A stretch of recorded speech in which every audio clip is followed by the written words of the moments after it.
and you were listening to Season 6 of the award-winning Christian Outdoors podcast with your host, Pete Rogers.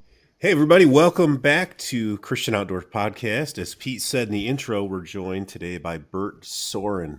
Bert is the president of SorinEx Exercise Equipment, and he's got his hands in all sorts of stuff. Former D1 athlete, a husband, a father of three, and we're excited to have you on the show today, Bert. Thanks for joining us. Thank you, gentlemen. I appreciate you having me on.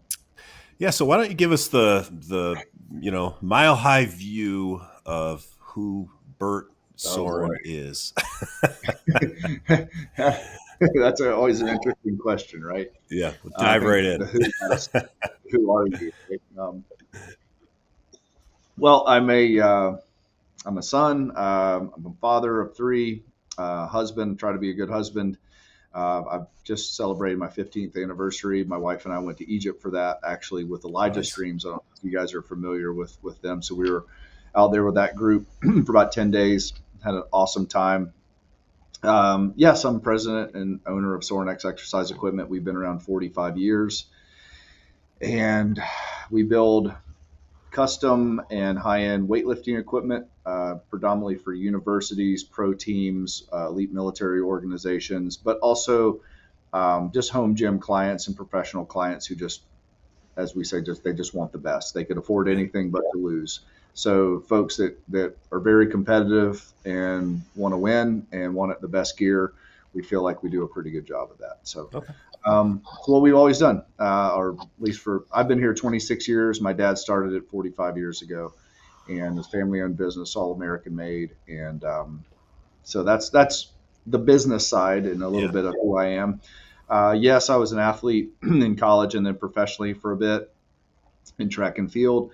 Also competed in Highland Games at the professional level around the world, throwing trees and rocks and wearing a kilt.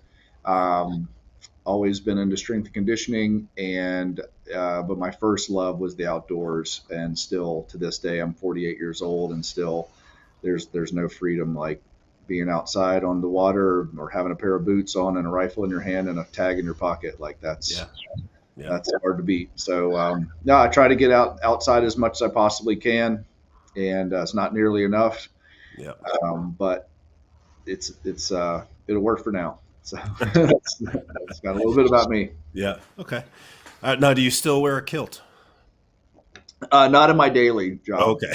You're not wearing that when you're hitting the weights? No, it is not overly functional. The kilt is fun, not functional. And so it's been a while since I've donned the kilt. Usually I wear. Are they silk lined on the inside, or are they wool on the inside too? The kilts. They are wool on the inside. Yeah, not optimal for specific. If you're wearing it true traditional style, that's not optimal. Yeah, that's why I was wondering. I was like, silk lined, maybe. But, yeah. I actually had a section of like silk sewn into mine. Smart man. From a functional side. Yes. Yeah, that's right. Smart man. Less itchy. Yeah. Very less abrasive. That was super fun. We got to throw all over the world and do an event that's been around since forever, and throw rocks and trees. And there was a cool aspect of it that wasn't. So I came from the track and field background, hammer throw, javelin, stuff like that. And track and field, being an international athletic sport, is very sterile in ways. You know, your hammer is going to weigh 16.00 pounds. It's going to be exactly this long. I mean, it has all, your ring is 7 feet, 7 feet 2, and, the sector is 30 degrees, like all the stuff, right? Yeah. And you're always chasing a number. It's very rarely are you ever just trying to win, unless you're in like the nationals or the Olympics. You're always chasing a number, whether that's an Olympic qualifier, whether it's a national qualifier, whether that's a personal record, a PR, they call it. Yeah. Whereas Highland Games, you show up and the grass could be high, it could be low, it could be a tilted field, it could have potholes in it, it could be throwing uphill, it could be throwing downhill. They're going to hand you a rock. Like, it kind of just removes all the sterility that was in track and field. Mm-hmm. And you're like, hey, it doesn't matter what happens today. Throw this rock further than everyone else today. Yeah. And you're like, well, that's kind of nice, and then and you could chase PRs and all that other stuff, Yeah. but a lot of times it helps you just be present to where you are, and you're not all, when I was in track and field or other sports, it was like the second I would compete or perform, it immediately turned back into the lab of how do I go get better? What variables do I change? How Yeah. do I evaluate my performance? How do I, and it's sometimes nice. You're like, hey man, I grabbed a big tree today and I put it on my shoulder and I Yeah. ran, I flipped it over and a lot of people cheered and then it was super fun. And Yeah. how Yeah. big was the tree? I don't know, 100 something pounds and it was 20 feet long and Yeah. it was a tree, Yeah. man. Like it was like, Yeah. and No, that's kind of nice. yeah, I could totally see that because my son throws in college. He Oh, cool. Where's he throw? discus, shot put, and hammer, and Oh, then my man. Where does he throw? it's just a little school in middle of New York called Alfred State. It's a D3. Very cool. But Very cool. he loves it. But it's funny because he'll have a really good throw at just to what you're saying, and I'll be like, "Hey, bud, great throw," and he's like, "Well, my hips didn't come all the way through," or like, or he'll be like, "It doesn't matter, my form was off." It's but just like you're saying, there's this constant level of critique to get that down. Maybe I should encourage him to try out the Scottish games. The Scottish Highland games are nice for someone like that because you're exactly right. Unless you got to lose a lot to win a little in track and field, and really anything in life and all. But it was like you're exactly right. You smack a big throw that goes far, even if it's a personal record. You're like, yeah, but if I got that right foot in a little bit earlier, that would have been a big one. And there was always like this carrot dangling in front of you. Yeah. Unless it's the one or two times of your career, maybe if you're lucky, that you throw exceptionally further than you think you're going to when it matters. Yep. Last round of a big championship. I mean, those are such storybook situations. It might happen once. Yeah. Right. And you look at this, you're like, wow, I trained for 10 years for this one thing that happened that one time. And every other day was kind of like, I could have done this better. Yeah. Like someone pointed out to me, they said how pole vault is so depressing or high jump because you always end on a fail. Like you always do. Like you go until you fail 3 times. You're like, man, this sucks. Like you always end up just failing. Yeah. I never thought about it that way. I never thought about that. Yeah. But I think that it's interesting though too to watch. So my daughter is a distance runner as well. She runs for college as well, and that world of track and field though has such a, and I imagine this fed into what you do now, right? This element of disciplined lifestyle, right? Yes. You don't go out and run 9 miles. My daughter runs 50 miles a week, right? So you don't eat garbage. You don't go drinking. You don't, and she's a gym rat on top of it. My son's hitting the weights all the time. Sure.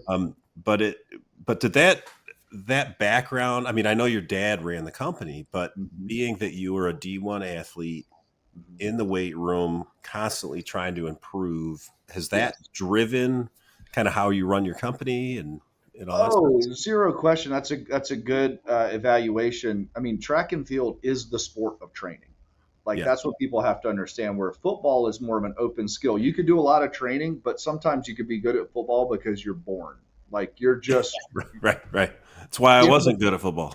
Right. There are those people that you're like, oh, okay, you just know how to do this. You know how if someone hands you a ball, you could always get over there with it.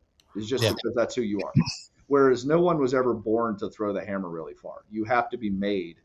And there has to be all this discipline and the training. All the meets is just a cash out of your training. It's just a little evaluations. Where's my training? It's a closed skill. I know exactly what I'm trying to accomplish. I know under exactly what simulation I'm in. There's no defenders. There's no strategy.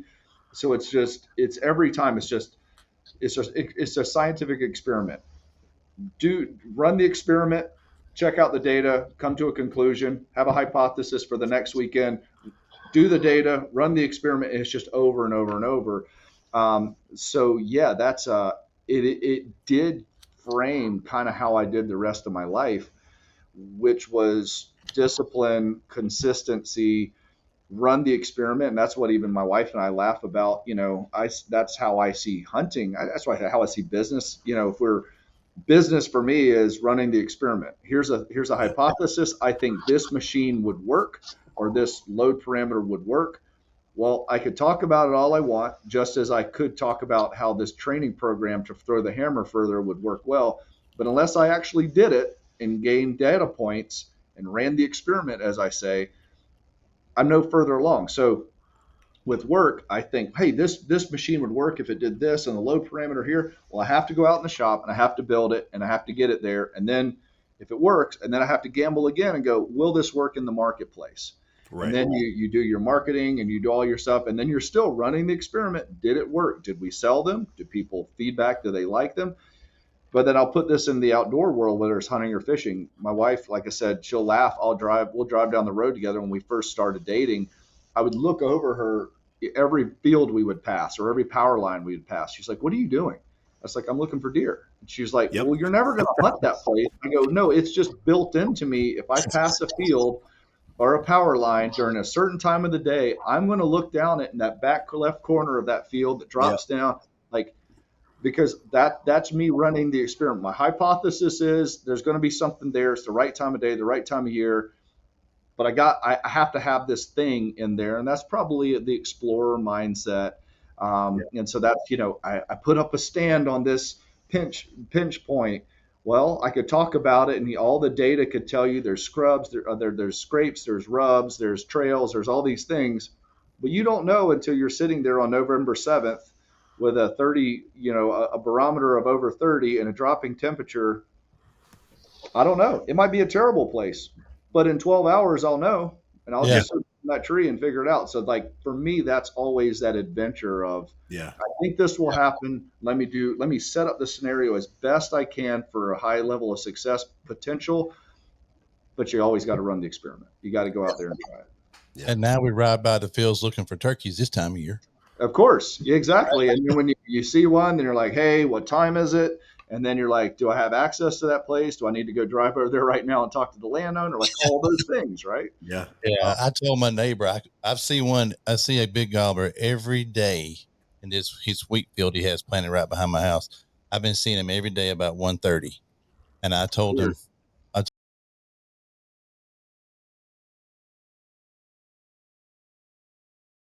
I'm going to go try to kill him. And he's like, you don't have permission. I'm like, I know where you're working, and I know where the turkey is. And if you know where he's coming from, you might have permission. Or if you know where he's going, you might have permission. He walks right through the middle of the wheat field and dinks around a little bit and goes right back where he came from. I don't know why he's doing it, but in the middle of the day. Wow. Middle of the day. Dang, if you have permission on that place, that's a two and done. If he does it 2 days in a row, he don't do it a third day. That's right. That's right. I'm looking for him now because it's getting about that time, but it's not quite. So middle of the day. And I love my turkey hunting too. Now I do. I love my turkey hunting. You're a big turkey guy. Yeah, I love it. Well, I like it all, but I like turkeys the most. Yeah. Everyone has like their thing, I'm still a whitetail guy. I think I grew up wanting to hunt whitetails for so much, and the places we had weren't really good. We didn't have any land. We had some friends who would let us hunt, and you hunt a whole season, you see a 6-point cross the power line one time, and it just gets in you're like, oh my gosh, I hunted 5 times this year, and this one little dinky 1.5-year-old or 2.5-year-old 6-point went across, and for years I'm like, that was so cool. I saw a buck, Yeah. And people are like, dude, you still are that excited about whitetails? Like, yeah, I am. I like elk, I like mule deer, I like bears, I like all that stuff. Turkeys are cool, I like them, but I'm the same way. I'm the same way. Just something. I can't get enough of it. So I can't. No, it's kind of a problem.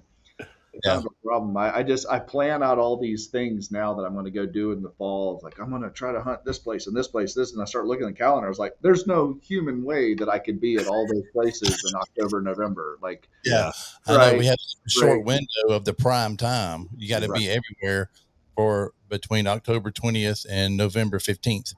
Yeah. And it would be nice to stay married during that time, stay in business during that time, like sleep maybe even. Well, there's that. Yeah. There's that. Yeah. I'm run out pretty bad by Thanksgiving. And drawing the tags and trying to get in, and then you finally draw, and what happens? You draw 2 tags. in the two worst. different It states. stresses me out too bad. I finally drew in Wyoming and Iowa. Great. Oh, jeez. You know, I mean, I didn't, but I'm saying that I have before drawn a tag in two different states. I'm like, now I got to pick Yeah. which one I'm going to go to and lose all my points on the other Right. one. Oh, it is terrible, and that's why like I started kind of. I did put in points for, strangely enough, Wyoming and Iowa. I think I might have done Kentucky this year. I can't remember, something Colorado maybe. But I try to stick with over the counter states because it's too stressful. It's too Yeah. stressful. Yeah. You know, what if you do get some crazy, mid-November tag for Wyoming for elk, and then but you somehow after 4 years got an Iowa bow tag. Like, Yeah. what do you do? Yeah. I don't know. Yeah. Yeah. Go to both. South Carolina, There a you little bit. We could decide later on today and go to Walmart and get a tag. Yeah. It's so hard to get over the counter tags anymore. Colorado has stopped their over the counters for elk now. Yeah, that's And what I heard. I think Idaho may they're- be the only place that still has over the counter in the West. Now, weren't they the ones though jacking their prices up? Didn't I hear They that? all are. Yeah, I saw that. I I thought saw an Idaho went advertisement. way up. I heard, but I saw an article this morning on the Outdoor Wire that Montana is looking at increasing their non-resident tags by 500%. 500%. 500%. They were already elk tags. I got my first elk there 8 or 9 years ago, and I think it was like $800 for an over-the-counter tag then. Yeah. Now And I don't think it's considerably. I think it's 1,000-ish. So they're talking about $5,000. no, the hunting license, not the tag. Okay. Well, the license is going to go up 500%. And I didn't see what the dollars, but the tags were going to stay the same. And it showed the elk tag at 1,028 and mule deer at 477. Yeah. Is that right? 477 or was it 747 for the mule deer tag? yeah, I may be off a little bit there, but I can't remember what state it was, but I just read this week there was a place that they're bouncing around the idea of charging out of state hunters $100 access fee for public land. Which That's wrong. to me, that's It's- not public land. It's public land. It's called public land. I mean, Yeah, it's wild. It's public to the. It's public to the residents. It's yeah. I mean, to me, I was like, seriously? And of course, everyone in the state's like, great idea, right? But the truth is, the fees I pay every year, my federal taxes, help pay for that land. right. Yeah. It's And mine all too. the tax that goes into all of your hunting and fishing gear, Mhm. and 100%. Yeah. It's kind of weird because we have this weird conundrum where I guess I question, you hear from, you guys probably know much more than I do. You hear that hunting is dying or less and less people are hunting. In some ways, it doesn't feel that way. And I don't know if it's a type of hunting. I don't know if the Cameron Hanes, Joe Rogan effect of everyone wanting to hunt the West, a bunch of, I hate to say, guys like me from South Carolina want to go West, and it's not just the Colorado boys hitting it. But it feels like trailheads are a lot more packed, and guys I talk to out there like, yeah, I used to hunt this whole mountainside, and now there's it's always funny. Everyone's like, oh, these yahoos are out there. It's like, well, from their end, you're a yahoo too. So, like, no one really likes seeing anyone else on the mountain. No, we you don't want everyone to hunt, but we want them to hunt over there. Yeah. Right. Yeah, I remember the first time I drew a tag in Idaho was right at Bear Lake, and it's a very limited area. And got to where I wanted to go open in the morning, and when the sun came up, all I could see was orange. There were so many people on the mountain. It's like, oh my goodness, I'm just going to sit here and see if they move deer around me. Right. Well, that's what you would kind of think at some point. The chess players are going to start figuring out how you set up inadvertent man drives. Right. And you probably start looking at pinch points and things like that. How do I get out there 2 and 3 days ahead of time on a funnel? And then when opening morning happens, like just wait. It's like a set of man drive going. Yeah. It is. Yeah. It is. Deal is SorinEx, and your dad. So your dad started that. When was that again? In the 80s? 1980. 1980. Okay. And Yeah. how did he get into that? He was always in the outdoors and always into lifting, and he was a physical education teacher at an Okay. elementary school. And we started Sorin Playgrounds because the school needed some playground equipment built, and this was in the 70s. They didn't have a lot of money, and so he kind of created this innovative way of taking the resources that they had already on campus, whether they were trees or culvert pipes or all this other stuff. So it had no budget. So he was cutting down trees and turning them into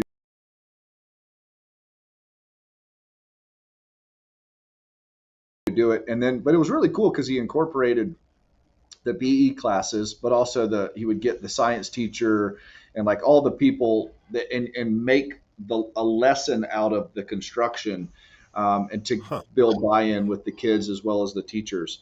So that's how he started Sorin Playgrounds, and we did that for many years. And then as he was building that, as he was always a weightlifter and building his own strength equipment, there was a couple local churches and elementary and high schools that were saying, weightlifting was starting to be more and more popular within the athletic world. They said, well, we need a bench for our, Irmo High School or Dutch Fork Elementary or whatever it may be. And he was also at that time teaching weightlifting to the kindergarten kids.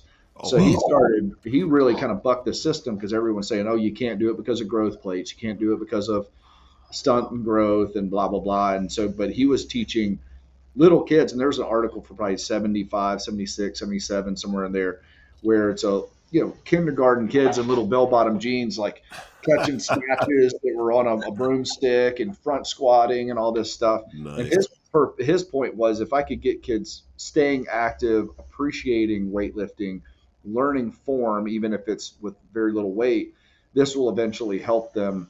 And so his kind of one of his pride moments where he said, everyone pushed back on it until years later, all of those kids were at Irmo High School, and that was the first year that Irmo ever won a state championship in football.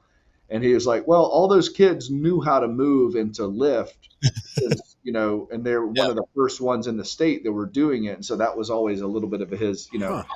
proof of concept. He's like, well, they didn't all shrink, they didn't all stunt their growth, and they all turned out pretty well. Yeah. So Yeah. that was kind of part of that. So anyway, he was building equipment and building in our garage, and it was never intended to be a big business.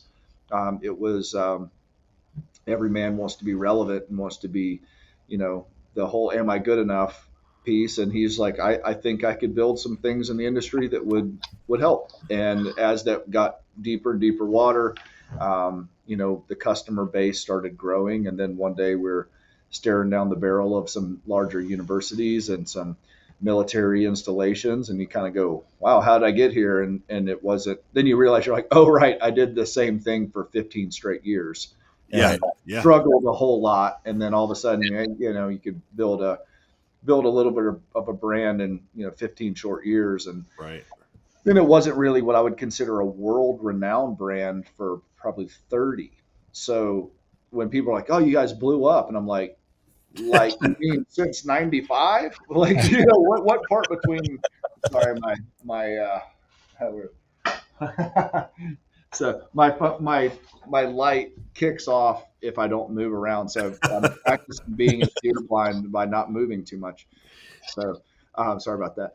So anyway, yeah, I don't remember where we were, but yeah, it's we've just been trying to change the strength world forever, Yeah. seemingly. Yeah. And then one day people tell you you're good at it, I guess. Yeah. So you're a 45-year overnight success, huh? Is that That's what exactly what I told you. I said, I want to write a book, how to build a world class brand in 45 short years. Yeah, 45 short years, but start as making playgrounds. Right? That's a Yeah. so I was an elementary PE teacher. yeah. That worked really good. How early did he have you hitting the weights then? I would say I was pretty young. My first double body weight deadlift, it was 112 pounds. I weighed what, 61 pounds? Is that right, math wise? Something. Yeah, it's Uh, uh, somewhere in there. something in there. 50, whatever. Sorry, it's early still in my brain. Yeah. But yeah, I was third grade.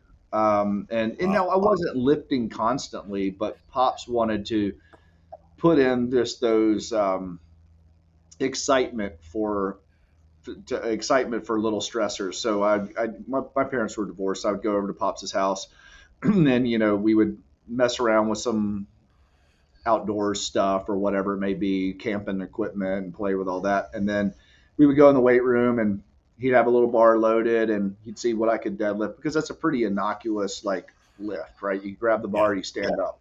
Yeah. There's not a lot to teach. Try to keep your back flat. That's about it. Yeah.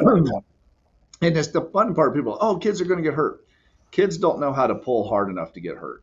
Like the pain is a thing that they're like, I don't like this, and they just let it go. So that's where I kind of push back. I go, how like tough kids are. I mean, we were jumping off of roofs when I was 8 years old. Like, I don't think 80 pounds in my hand of a deadlift is going to break me.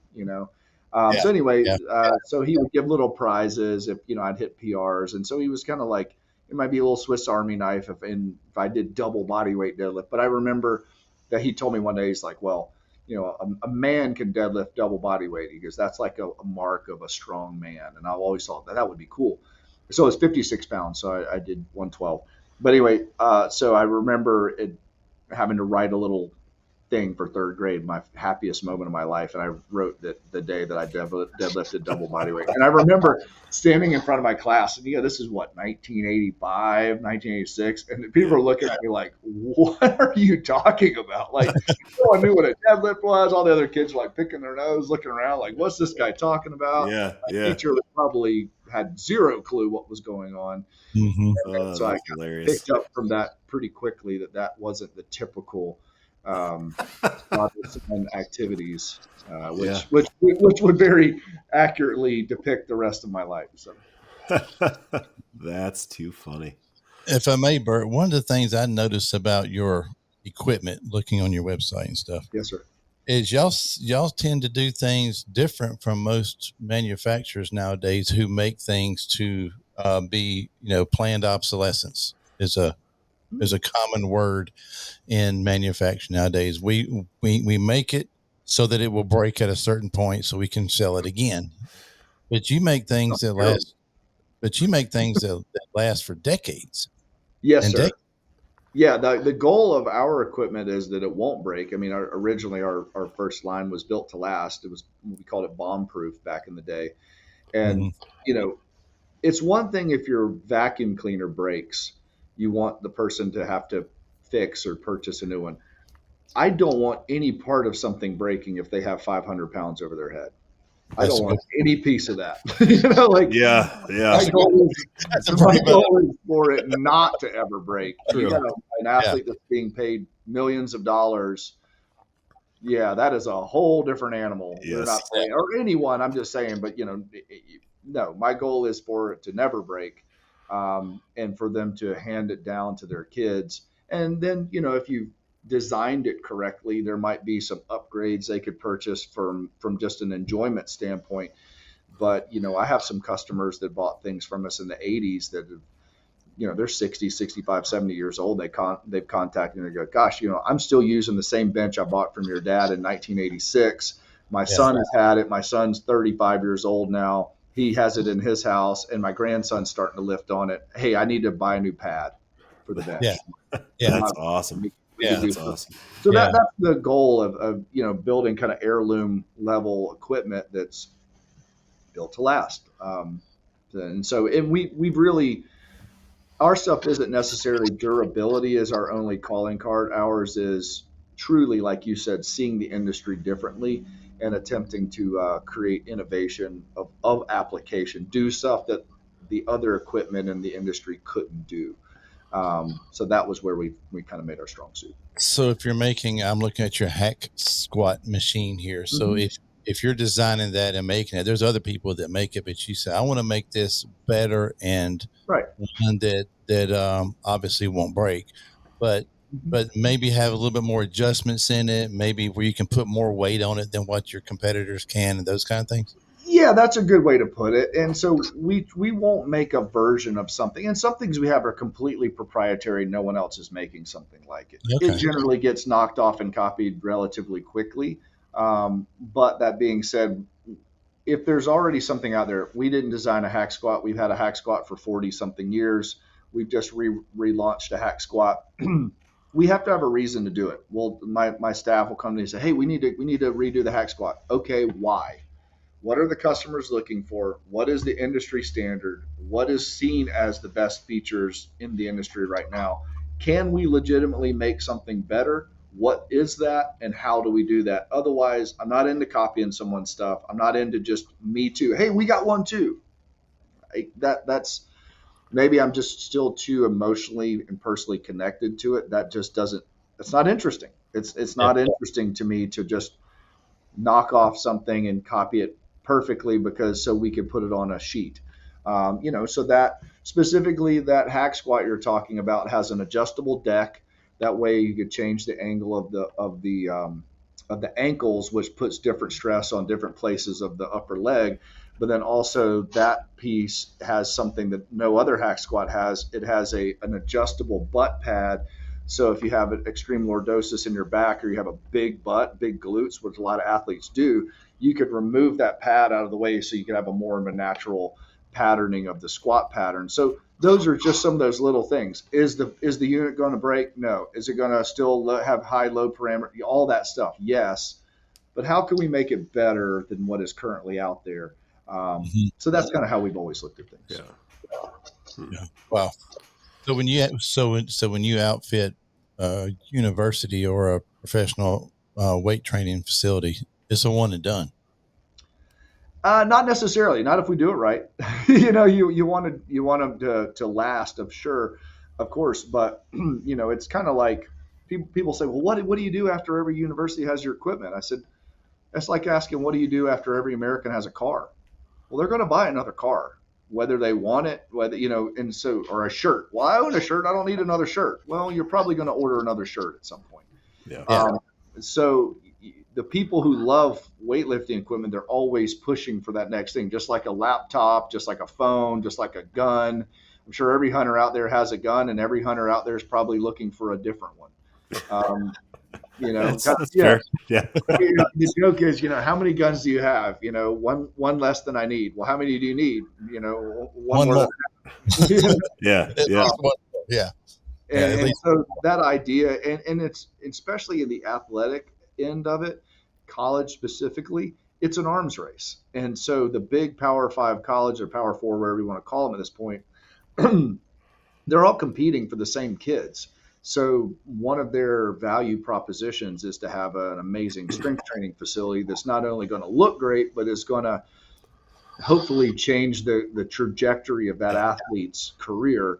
So that's one of their bargaining chips. So University of Oregon is going to say, hey, I know you're looking to go to Alabama, but look at our new facility. And then Alabama is going to say, well, look at our new facility. I know you saw Georgia's, but ours is better and more top end and blah, blah, blah, blah, blah. And then, Ole Miss is going to come over the next year and say, oh, yeah, we saw Alabama's and Georgia's and Oregon, but we're going to make something that no one else has, and we'd like you to help us. So that's where I come in.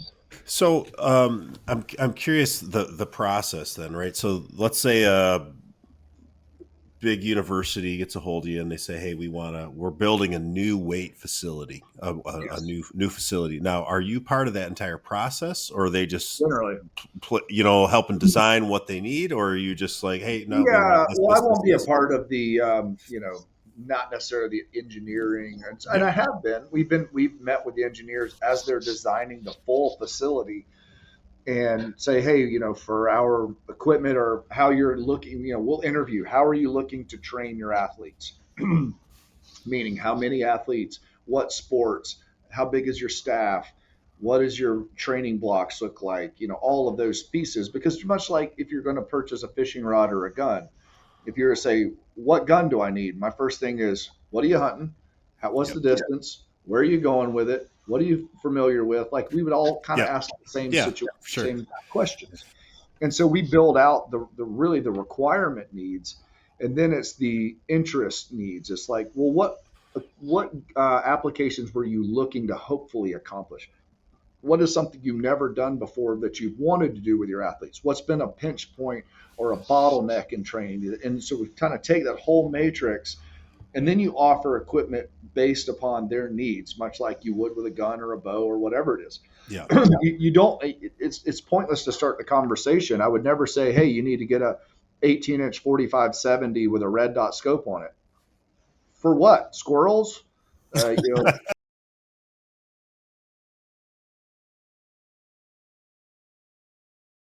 perfect answer, right? Yeah. Yeah. Yeah. Um, we do that. So we're very heavily into all of those conversations, whether it be the athletic director, sometimes the head coach. They're not usually as interested. Uh, always the strength conditioning coach, and sometimes the architects all the way up. So Yeah. a lot of our Yeah. gestation period of our projects could be 2 to 3 years. Yeah.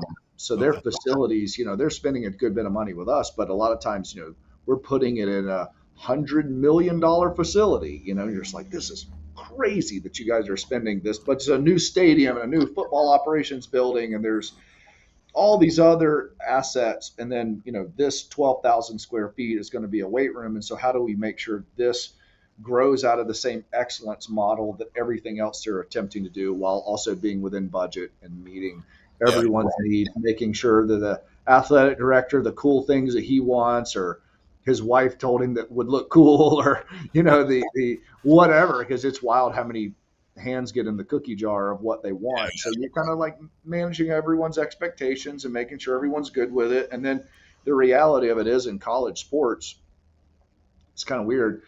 You're making equipment that not only will train the kids and develop them, and that goes without saying, keeps them safe, keeps them more durable, but you're really making tools that sell 17 and 18-year-old kids to come to your school, Mhm. and then you're selling 50 and 60-year-old men to pay for it. Yeah. That's Yeah. kind of what it really boils down Yeah. to. Yeah. That's a Donors that have cash, they want to throw in, and they want something really, really cool, because they want it as really good bait to bring in the next 5-star recruit so their team wins. And really, Yeah. the guy who you're talking to as the customer is kind of the middleman. So what Mhm. we realize is the strength coach is really our point of contact customer. He really is kind of the middleman. He or she is the middleman, as you may say. And our goal is to arm them with the ammunition they need to not only train their athletes, but then to get the best athletes, to use as bargaining capital to get the best athletes in there. And Yeah. if it's done really, really well, it's help paid for by the boosters or by whoever helps make it. So you want to make sure it fits their vision of what this is supposed to be, but also the rubber hits the road when you bring in the right talent. You hate to say it, like, how do you make the best athletes? Well, you pick their parents is how you do it. So it's like, a big Yeah. deer, like, what's the best mineral for the best deer? I don't know. Great genetics and Iowa dirt. Like, works Yeah. really good. You're not wrong. Not wrong. You can screw Yeah. up a lot of stuff after that and still end You up can with a do a lot 180. of stuff out. That's right. That's right. And Mhm. it has to be the right color so that it matches the school colors too.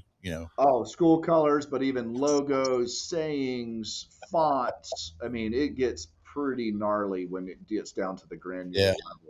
level. Yeah. We've, We got we've you. had universities that had maybe an athlete had passed away and they retired his number, and the numbers on the racks will go, from 1 to 50 or whatever it may be on for the indicator numbers, and then that specific kid's number is a different font, and it's laser cut in there and has like a little halo above the number, and Yeah. it's these Yeah. little tiny changes. It's all throughout the room, and so if you're there, maybe if you're not a fan or you don't know who it is, you don't notice it. But if Wow.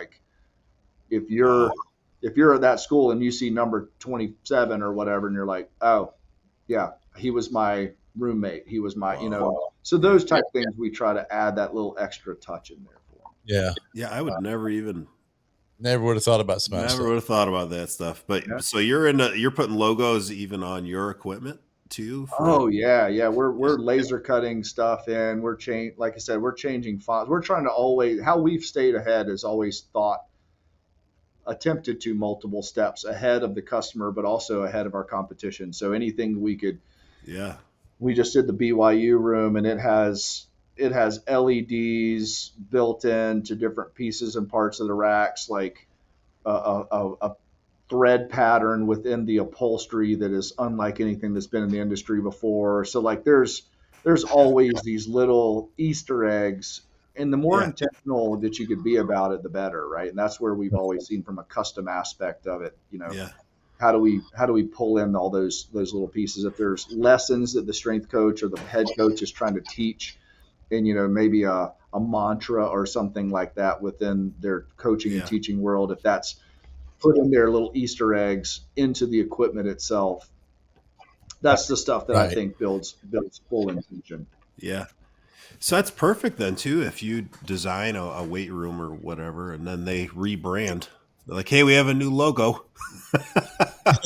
Yeah, that doesn't hurt my feelings.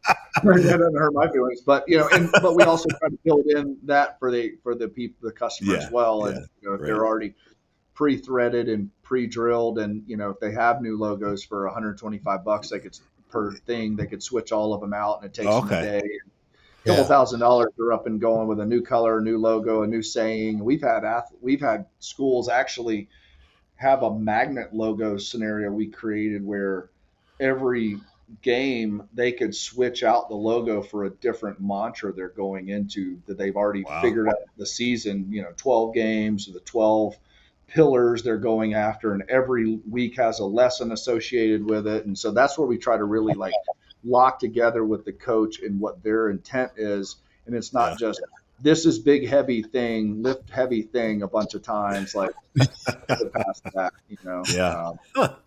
Yeah.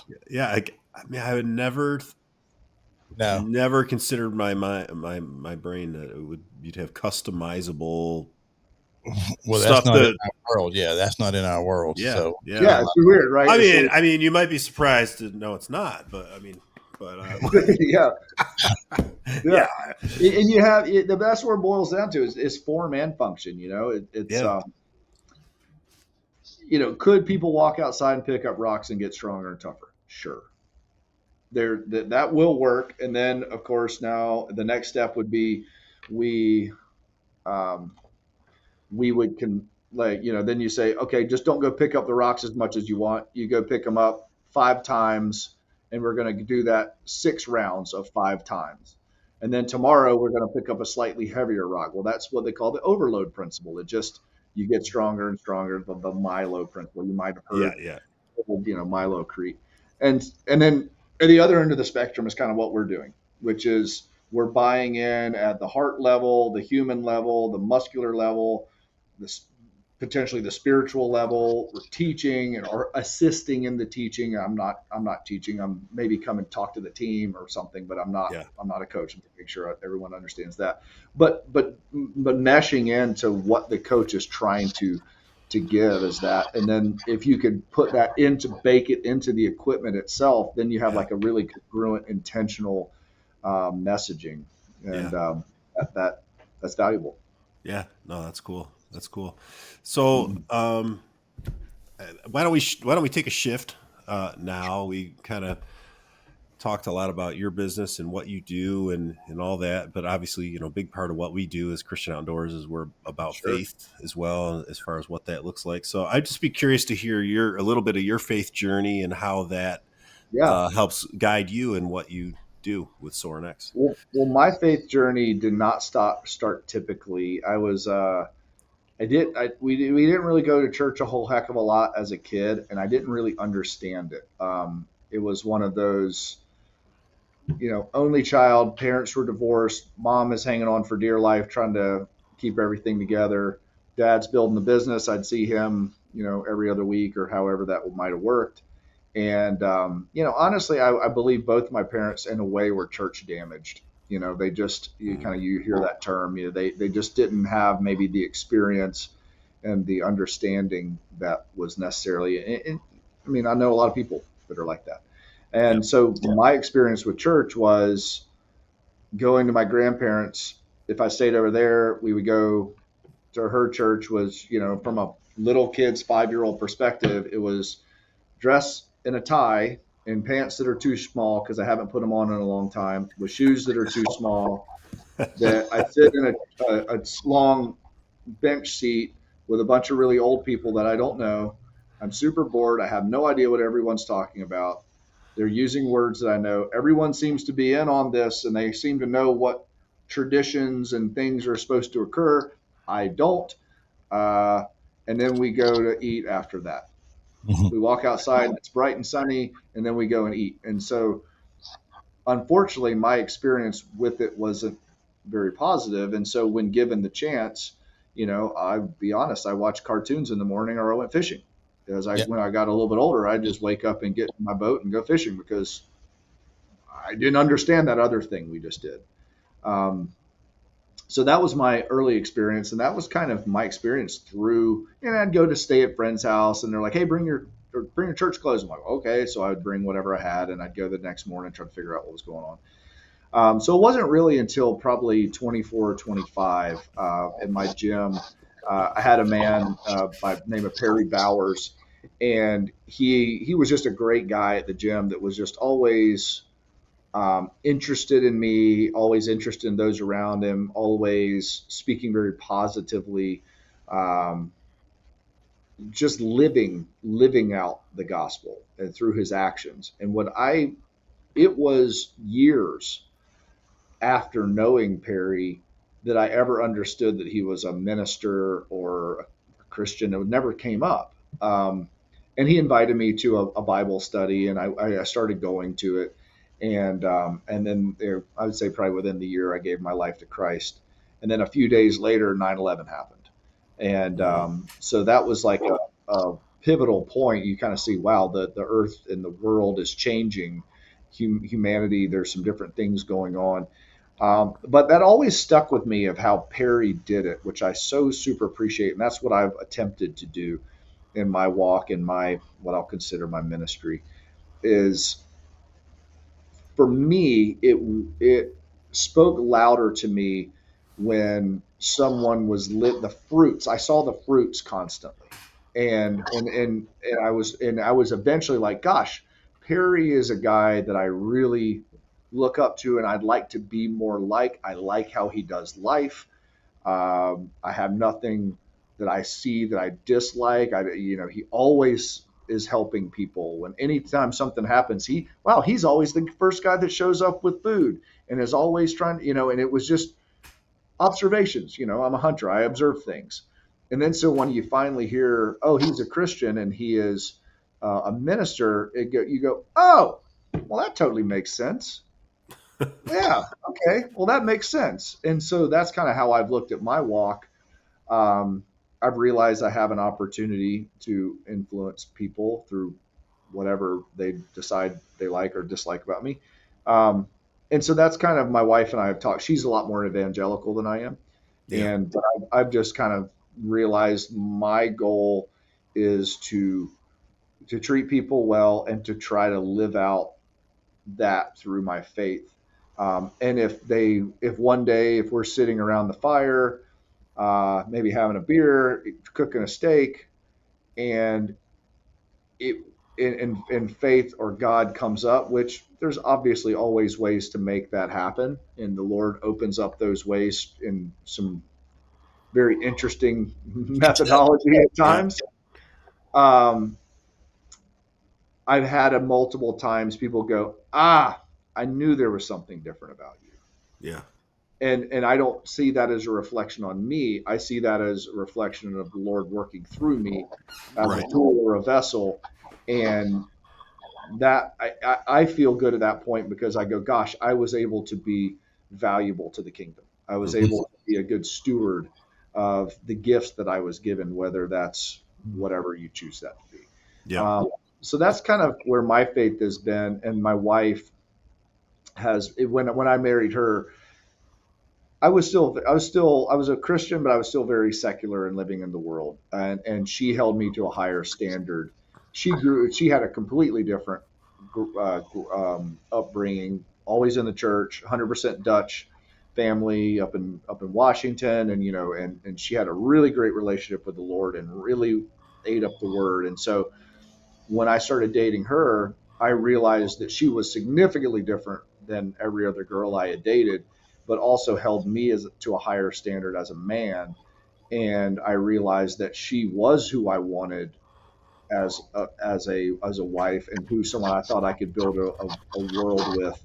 And I'd say all the time, like, she challenged me and held me accountable to be a better and better man, and helped kind of like break cadence of my old way of living. And still to this day, I mean, she's an absolute rock star, and she's amazing. And so, um, we just have two different strong strengths.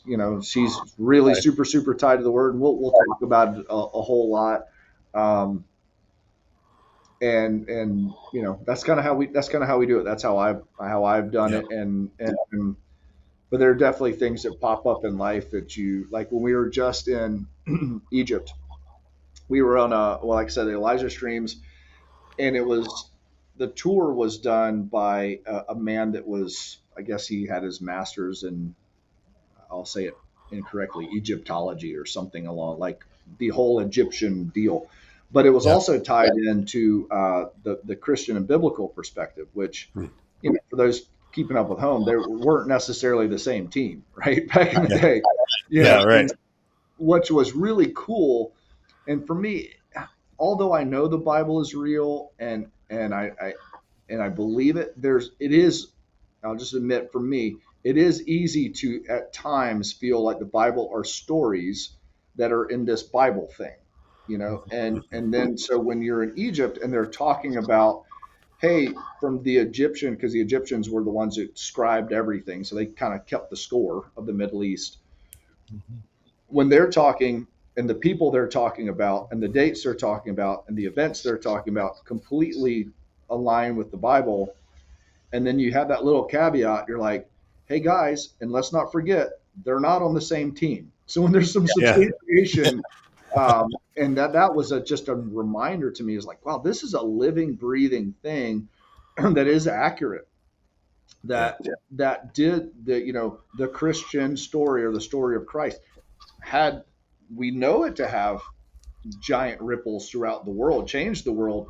But even the ones that weren't fully convinced, or convinced at all, still felt those ripples, and Yeah. still felt the changes. And then you see things that happened within the Egyptian belief system, and it was really, really interesting for me to be there, and to be truly humbled to walk upstairs that Moses walked up, Yeah. Yeah. and That's and cool. see different tombs, see different. You're just like, wow, this is like stuff that we read about in this book happened right here in the stuff Yeah. they're talking about. And Yeah.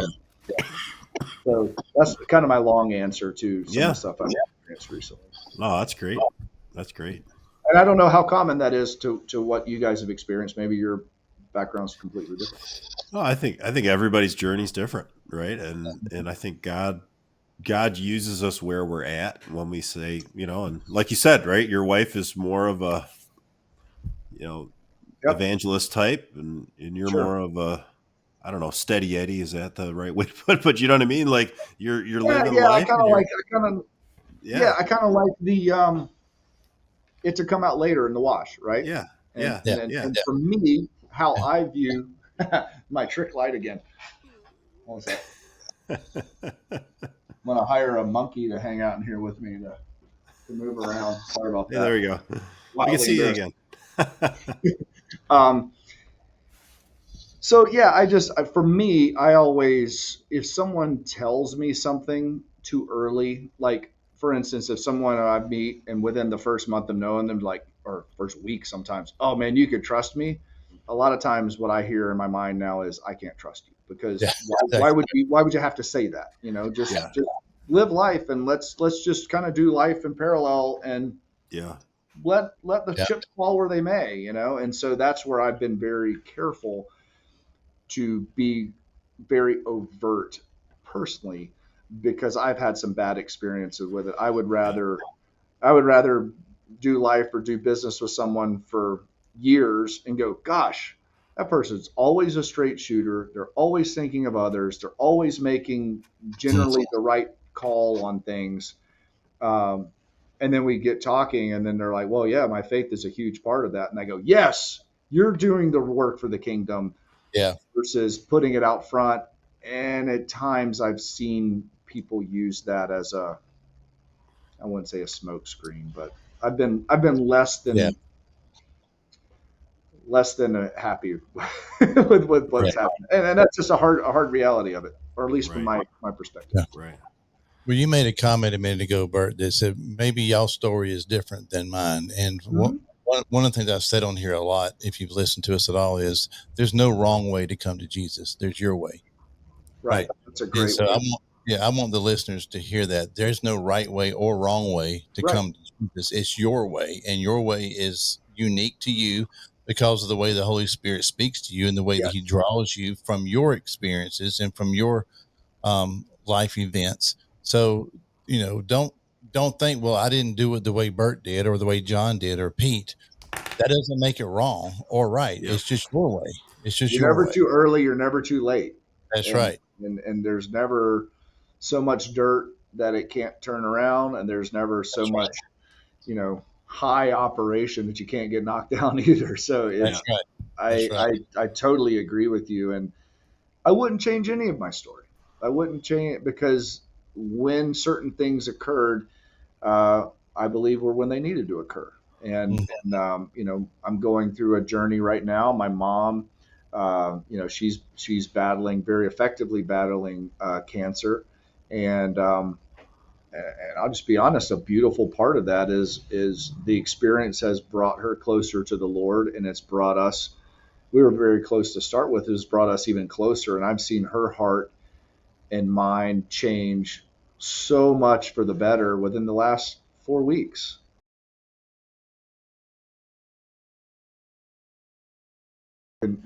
Consider it joy, and Yeah. and she's going through some hard stuff, but like she is so inspirational in how she's fighting and her positive mindset and her seeking the Lord now, more than she has in years. It's fantastic. It's awesome, and it super inspires me. And so, do I wish he had cancer? No. Yeah. Okay, well,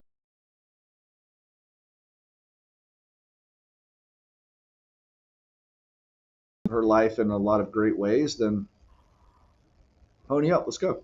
Yeah. Yeah. Yeah. Yeah. Oh, So we are approaching an hour, which is usually about where we cap Sure. them. So why don't you tell us how can people find you online? What's the best They way could find me if they're an Instagram person. You could go to Bert Sorin, BertSorin. SorinEx is our SORINEX. That's our Instagram handle. If you're in the outdoors, we have SorinEx Outdoors. If you're strangely enough a thrower, we have SorinEx Throws. So it's all little special interest groups Right. of stuff we're into.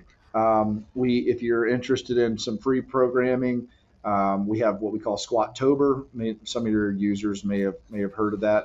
We call it the world's largest squat party. So during October, we write free programming for people who squat almost every day. It's a kind of community event. There's hundreds of thousands of people that do it. We have in December, we have Dead December, which is the same thing for deadlifting, and a couple other things. We're just trying to get people involved Yeah. to enjoy doing hard things, enjoy developing one another, enjoy making yourself better. And so that's where they could probably check me out. Okay. I have BertSorin.com, but that's just kind of a media grab. Like, so if it's okay, I'll put this podcast on there, a link to it.